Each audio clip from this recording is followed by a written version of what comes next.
Salutations fraternelles à vous, mesdames et messieurs. Bienvenue dans cette nouvelle édition du journal du vendredi 15 septembre 2023 sur la radio-télévision diocésaine Gouzani. Un très grand plaisir est pour moi de vous le présenter. Mais avant de commencer, place au sommaire.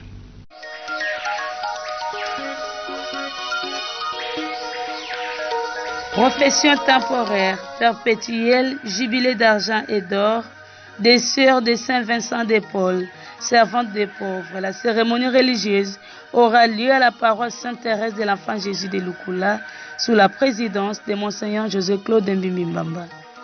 Un incendie s'est déclaré la nuit du jeudi à vendredi 15 septembre 2023 au Flat Hotel, Terrasse et Restaurant Boudi à Corps. Pas de pertes en vies humaines, mais des dégâts matériels importants. Encore une fois, bienvenue dans cette édition du journal sur la RTDN, mesdames et messieurs. Son Excellence, Monseigneur l'évêque José-Claude Mbimbi-Mbamba va célébrer le dimanche 17 septembre 2023 la messe de profession temporaire perpétuelle jubilé d'argent et d'or de sœurs des Saint-Vincent de Paul, servantes de pauvres. Cette cérémonie religieuse aura lieu à la paroisse Sainte-Thérèse de l'Enfant Jésus de Lukula. Élisée Kembe nous en dit plus. L'on sait qu'au diocèse de Bouma, le mois d'août est traditionnellement considéré comme le mois des consacrés. Après la célébration des professions religieuses chez les sœurs servantes de Marie de Bouma, ce dimanche 17 septembre 2023, c'est le tour des sœurs de Saint-Vincent de Paul, servantes des pauvres, de rassembler les fidèles à la paroisse Sainte-Thérèse de l'Enfant Jésus de Lukula, sous la présidence de l'ordinaire du lieu, Monseigneur José-Claude Mbimbi-Mbamba. Au total, 16 religieuses vont émettre les vœux, à savoir 8 religieuses pour les vœux temporaires, 4 vont émettre les vœux perpétuels, 4 vont célébrer le jubilé d'argent, soit 25 ans de fidélité dans la vie du Seigneur. Et une autre religieuse célébrera le jubilé d'or, 50 ans de vie religieuse. Ici est de rappeler que cette célébration eucharistique riche en couleurs va débuter à 9h juste. Et comme vous l'avez suivi au sommaire, mesdames et messieurs, le Flat Hotel, Terrasse et Restaurant Boudi Accord, ex-Laurent et fils à Préfet, la nuit du jeudi au vendredi 15 septembre 2023. Bilan, pas de pertes en vies humaines, mais de dégâts matériels enregistrés. Reportage de Élisée Kembe dans Pemba. Le feu était, ça menaçait tous les bâtiments, vous avez vu derrière vous-même l'ampleur de l'incendie. Bon, nous attendons parce que, comme il est de coutume, nous devons faire une plainte contre les CONI. Donc, c'est les enquêtes qui vont déterminer la vraie cause. Mais sinon, jusque-là, on ne connaît pas encore, c'est la SNER, et c'était un incendie criminel. Ça, c'est en tout cas l'État, parce que nous devons faire la plainte contre l'inconnu. C'est quelque chose qui est arrivé. La SNEL peut être la cause, enfin, la personne inconnue. Ça peut être une personne ou un groupe de personnes. Ça peut être quoi, c'est arrivé comme ça, c'est la nature. Voilà un peu ce que je peux vous répondre comme cause ou. Moi, je ne saurais pas déterminer la vraie cause maintenant là, c'est compliqué. Incendie du Flat Hotel, Terrasse et Restaurant Boudi Accord, situé sur l'avenue Kinkondi. Nous sommes là dans la commune de Kalamou, c'est vendredi 15 septembre 2023 vers 0h02. Pas de pertes en vies humaines, mais des dégâts matériels sont importants, a expliqué la population de ces coins trouvés sur place. Betumele kado vers 0h betumu sudora benula muke benula ngo betume bima ti ya modèle ina donc jamais vu. Et heureusement en tout cas bana quartier ya izala ya quartier 4 en tout cas félicitations. Ba metu mu kota penda na mwisi penda kota na tia bimisa me. Ba camion le ka a mais impossible. Boti ba moto. Ba metu mu kota penda na tia bimisa ba moto bimisa ba camion. Si kanake ba camion bima kaze na ba moto betu za ve wa mtu tuzona sukila awa. nga na ekuta ni na kata shampoo na zana ba douche na bon ça va douche ko so para mai Ouais. e nga na moni na ki solo na bimi bona nga fongola na moni moi été yepe azo fongola porte na ye po abim to kuta na porte na bisi papa landa ngai to bani ko ken po ndako no se kanga mle mlinga ye moi e banda koyo ezate nga muna yebi ndako no se kanga mlinga to bani ko na papa ti bana na bimisi nga enga na yebo yepe ai landa nga na susu na zongisi ye enga zongisa nga na yabo pona buzwa mwana supermai nzoka yepe akoti kuna ayiko ta sukuna na kati et mon chaleur a bimi la douche mauvaise à côté kuna a sauté avec 10 000 bandes. Les propriétaires, Flat Hotel, terrasses et restaurants Boudiacor déplorent notamment la perte des meubles, des écrans et d'une bonne partie de la réserve de la boisson. Restons toujours dans ce chapitre consacré à l'incendie survenu à l'hôtel-restaurant-bar Accor Mboudi ex Laurent et Fils pour suivre le chef de la SNEL Boma Baflev, Henri Pandjou, après avoir fait son constant, n'a pas manqué de dire un mot contassé. Nous avons été saisis aux environs des heures par Madame le maire adjointe pour qu'elle puisse interrompre le courant. Et ce matin, je me suis permis de descendre moi-même pour vérifier un peu, voir si la SNEL en est responsable sur ces méfaits-là. Malheureusement, c'est triste de constater la perte de ces bâtiments ici. Et nous avons pris beaucoup de photos et on a essayé d'investiguer ensemble, voir s'il en est ainsi. Malheureusement, ce n'est pas la SNEL qui en est responsable, parce que nous, notre responsabilité se limite au niveau de la logette. Et la logette, elle est intacte.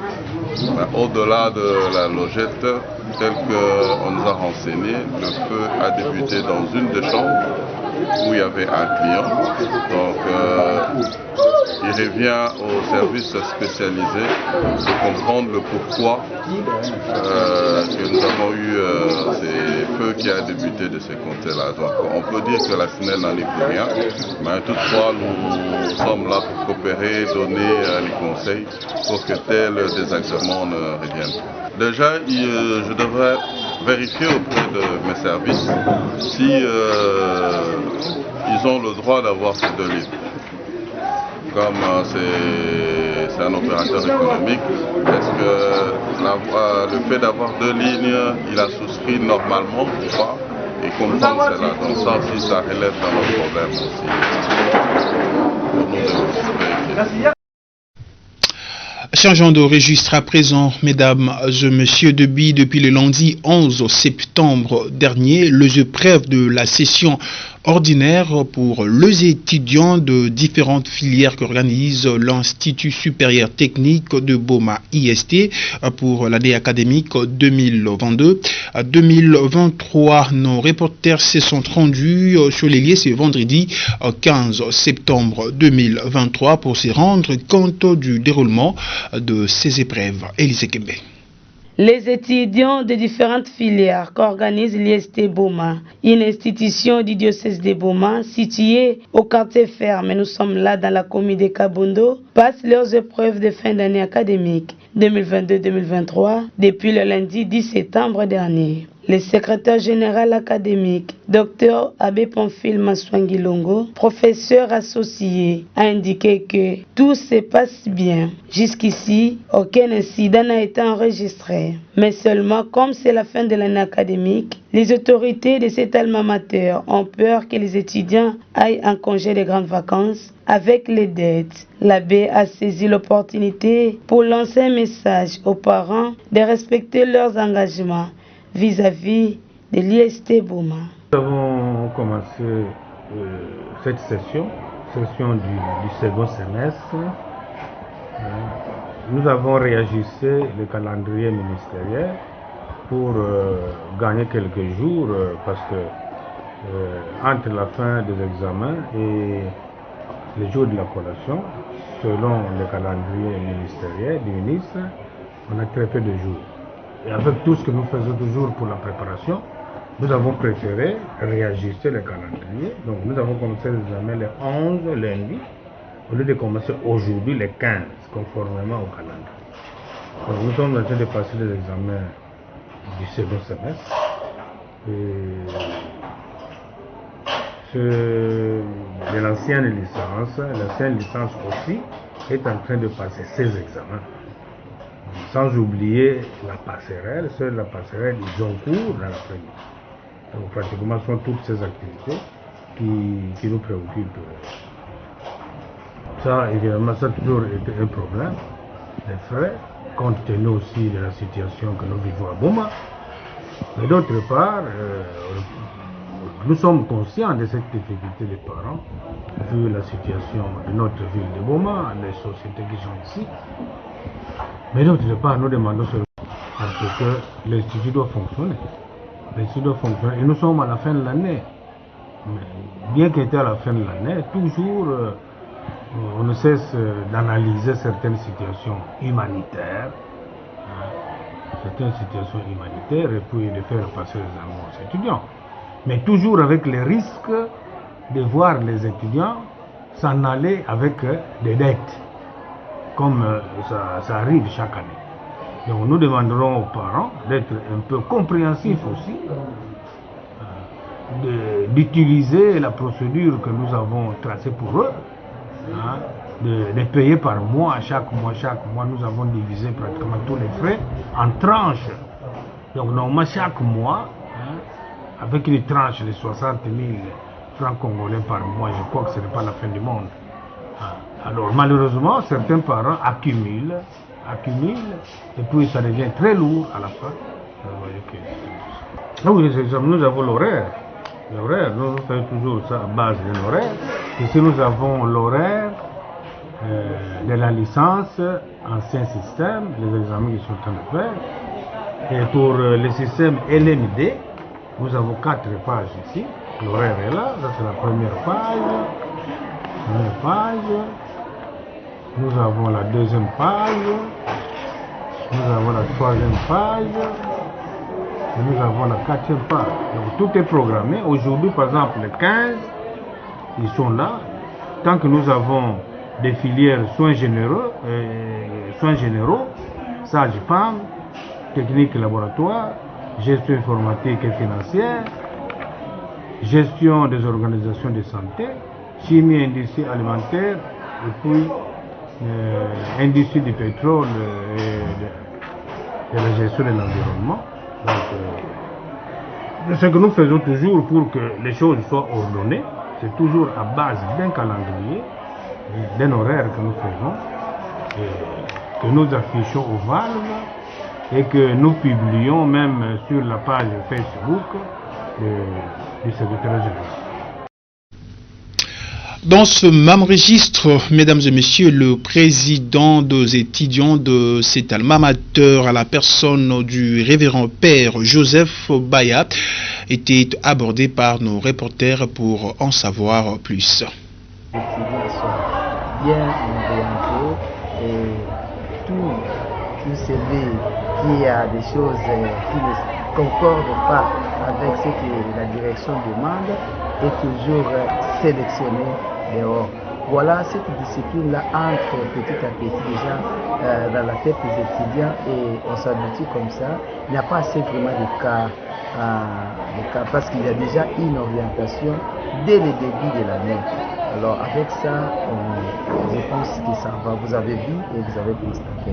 Les examens se passent dans des merveilles depuis qu'on a commencé. Moi-même, j'ai fait les tours aussi comme cordon des étudiants et j'ai vu que les étudiants se donnent, il y a une bonne préparation. Malgré les antivaleurs ne manquent pas toujours, mais ça va d'une manière générale. Il n'y a pas assez de cas, même la direction. Comme président des étudiants, je n'ai pas encore écouté quelque chose, ni l'interpellation de la part des autorités académiques. Voilà, c'est pourquoi je dis que ça va jusqu'à présent. Un moment fort pour les étudiants, les moments de concentration, les moments qui demandent beaucoup de sérieux. Et voilà pourquoi j'interpelle tout le monde d'être sérieux. C'est la vie. Alors, soit vous blaguez avec la vie, soit vous portez votre vie en main comme l'élève, non? C'est-à-dire qu'il faut être attentif de ce que vous portez. C'est pourquoi j'interpelle tous les étudiants d'être sérieux et de se donner, de réviser. Bon, bien sûr, ce n'est pas le meilleur moment d'étudier, mais c'est aussi le moment de se concentrer pour étudier. Aux parents de continuer à aider, à encourager, surtout dans ces moments, aussi à payer les frais pour leurs étudiants. Je sais que c'est difficile, mais avec l'IST, c'est facile parce que l'IST nous donne l'opportunité, rubrique par rubrique. Et cela facilite encore les parents de plus pour payer. C'est pourquoi vous voyez des grands nombres dans des salles, parce qu'on ne paye pas du coup. L'IST a sa manière, sa méthode de payer. Donc chaque mois, on organise des examens et les parents paient 60, 50 000, ça dépend de ce que la direction va fixer. Voilà, je demande encore aux parents de fournir l'effort de sponsoriser leurs enfants pour la réussite. Et restons toujours au chapitre de l'enseignement des établissements supérieurs. Mesdames et messieurs, l'université président Joseph Kassavubu IKV se prépare aux examens de fin d'année qui vont débuter le lundi 18 septembre prochain. Joint à ce sujet par nos reporters, le secrétaire général académique, l'abbé professeur Ndele Tchumbu, fixe les étudiants sur les modalités pour passer ces épreuves. Nous allons commencer les examens de second semestre ce lundi 18 septembre au cours de 8h30. Sont attendus à la session les étudiants de toutes les promotions qui remplissent les conditions telles que fixées par le ministre. C'est-à-dire, comme nous sommes en fin d'année, avoir terminé de payer tous les frais attendus qui ont été communiqués aux intéressés, et ce, pour au plus tard le 15 de ce mois, donc demain. Nous avons d'ailleurs accordé une rallonge de quelques jours parce que nous avons constaté que les étudiants ne payaient pas du tout en grand nombre, qu'ils traînaient un peu le pas. Alors pour permettre au grand nombre de notre communauté de participer aux examens, nous avons donné cette petite rallonge là jusque demain, de sorte que samedi le service de comptabilité puisse mettre les listes à jour et que le lundi, quand nous recevons les étudiants aux examens, celui qui est en ordre trouve son nom sur la liste, et celui qui ne trouvera pas son nom sur la liste, c'est qu'il n'est pas en ordre, il n'est pas éligible à participer à la session. Alors le message que nous avons à donner à nos étudiants, c'est un message d'encouragement, parce que la période de session c'est une période de stress, une période d'angoisse. Nous tous nous sommes passés par là. Nous ne pouvons que encourager nos étudiants à affronter avec force et détermination cette session, mais également nous les exhortons tous à étudier ardemment.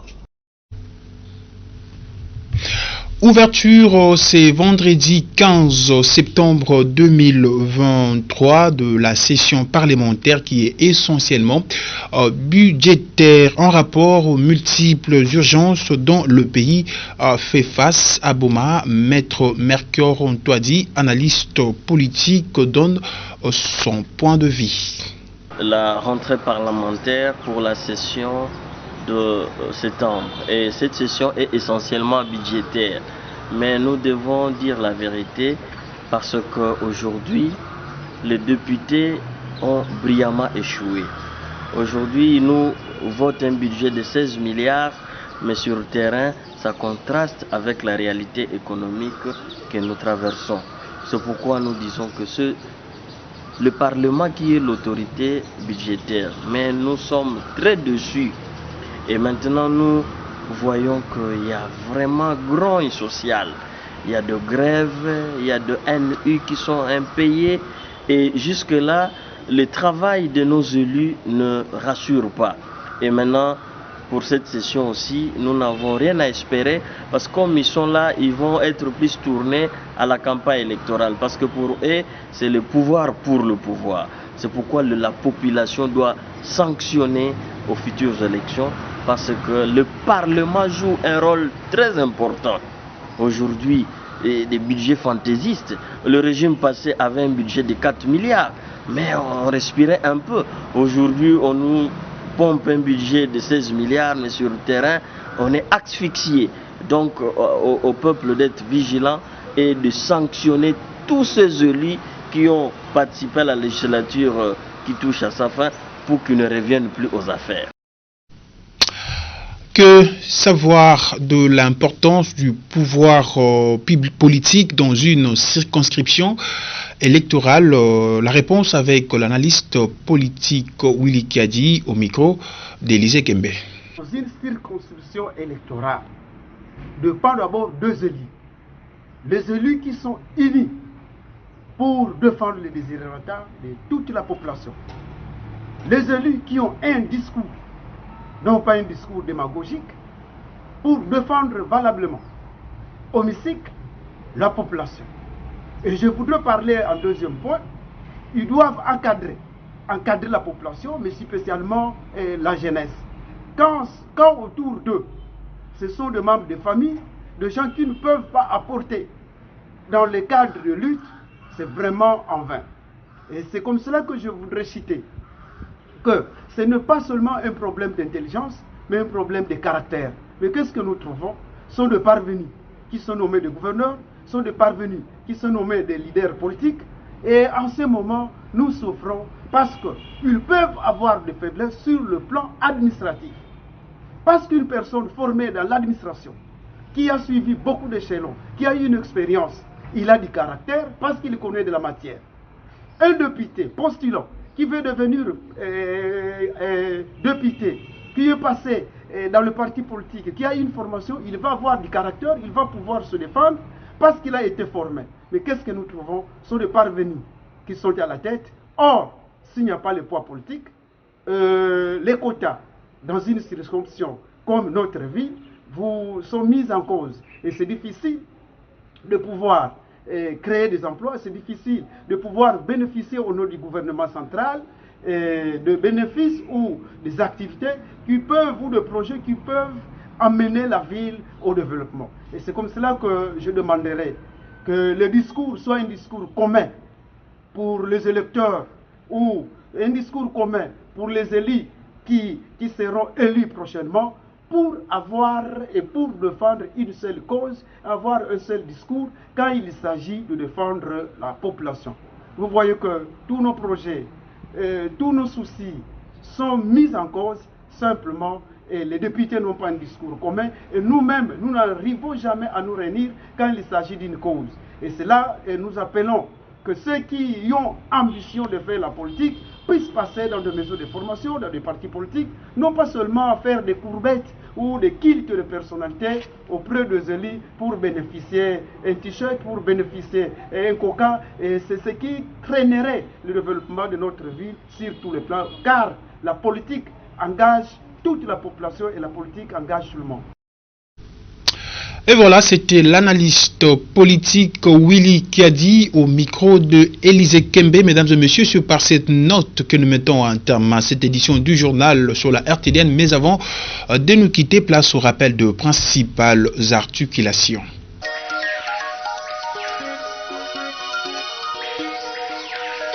Profession temporaire, perpétuelle, jubilé d'argent et d'or, des sœurs de Saint-Vincent de Paul, servantes des pauvres. La cérémonie religieuse aura lieu à la paroisse Sainte-Thérèse de l'Enfant Jésus de Lukula, sous la présidence de Monseigneur José Claude Mbimbi-Mbamba. Un incendie s'est déclaré la nuit du jeudi à vendredi 15 septembre 2023 au Flat Hotel, terrasse et restaurant Boudi à Corps. Pas de pertes en vies humaines, mais des dégâts matériels importants. Fin de cette édition du journal signé Élisée Kembe, réalisé par Crépin Angumba et mise en onde par l'ingénieur Eddie Loemba. Gelvin Tchumbu était à la régie finale. Merci à vous, mesdames et messieurs, de l'avoir suivi et surtout bonne suite de programmes sur nos antennes. D'ici là, portez-vous bien.